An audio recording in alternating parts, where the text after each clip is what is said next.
E quanta gente ci sta? Buongiorno a tutti e bentornati a Liberamente, variazioni e scorribande qui su Radio Libertà. Allora, l'augurio è che il 2026 sia finalmente l'anno giusto. L'anno giusto per cosa? Per il crollo di uno dei regimi più sanguinari, più assassini, più orrendi, più repressivi che esista oggi sul pianeta. Ci riferiamo al regime degli Ayatollah, alla teocrazia islamista degli Ayatollah, che dal 1979 ha sequestrato la grande civiltà persiana in una prigione fatta di Sharia, Corano e morte. E perché lo diciamo? Perché in questi giorni eh, aumentano, direi di ora in ora, i segnali di crepe dentro il sistema di potere degli Ayatollah e aumentano le proteste in Iran.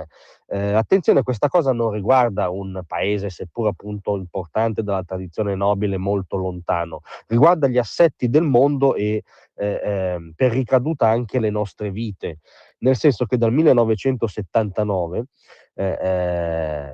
quando appunto Khomeini ha costruito questo inferno islamista in Iran, il paese degli Ayatollah è stato uno dei principali sponsor, allevatori, anche attori in primo piano del terrorismo internazionale islamista, perché la base dell'ideologia stessa degli Ayatollah è una visione apocalittica, millenaristica, palingenetica della rivoluzione islamica nella sua versione sciita, che dovrebbe cambiare il volto del mondo.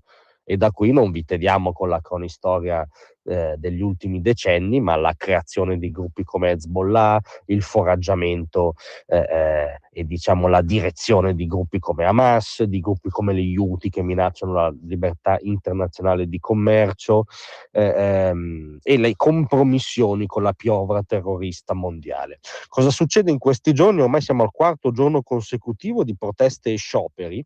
Questa protesta ed è interessante perché non è sempre stato così. Spesso le proteste in Iran venivano trainate, diciamo, dai giovani dell'alta borghesia e dalle giovani soprattutto, che non ne possono più di essere dentro la prigione culturale della Sharia e fisica del velo.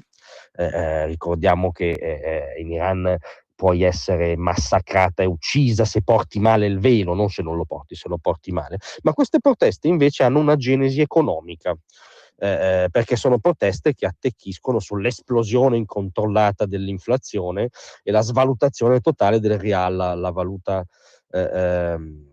locale, che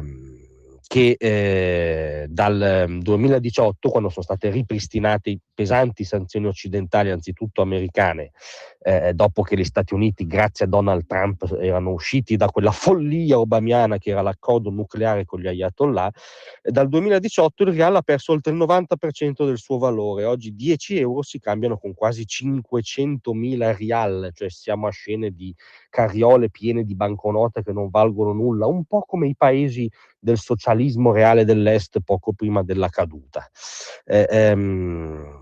E questa protesta è partita da Teheran, ma ha coinvolto molte altre città del paese: Karay, Hamedan, Malard, Isfahan, Shiraz.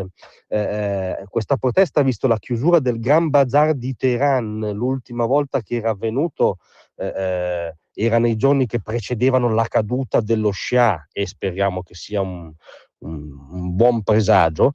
Nelle ultime ore si sono uniti anche gli studenti universitari iraniani,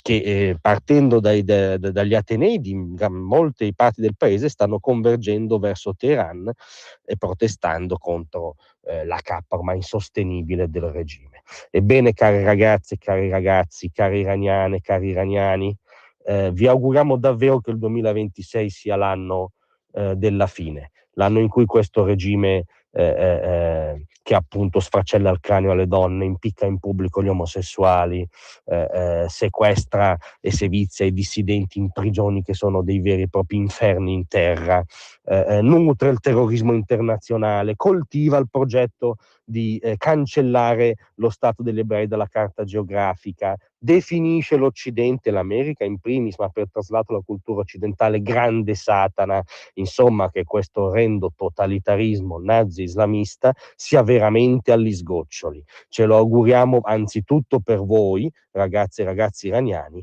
ma ce lo auguriamo anche per noi, ed è questo che consegno anche, questo augurio che consegno anche agli ascoltatori di Radio Libertà. Vi attendo nell'anno nuovo, a presto.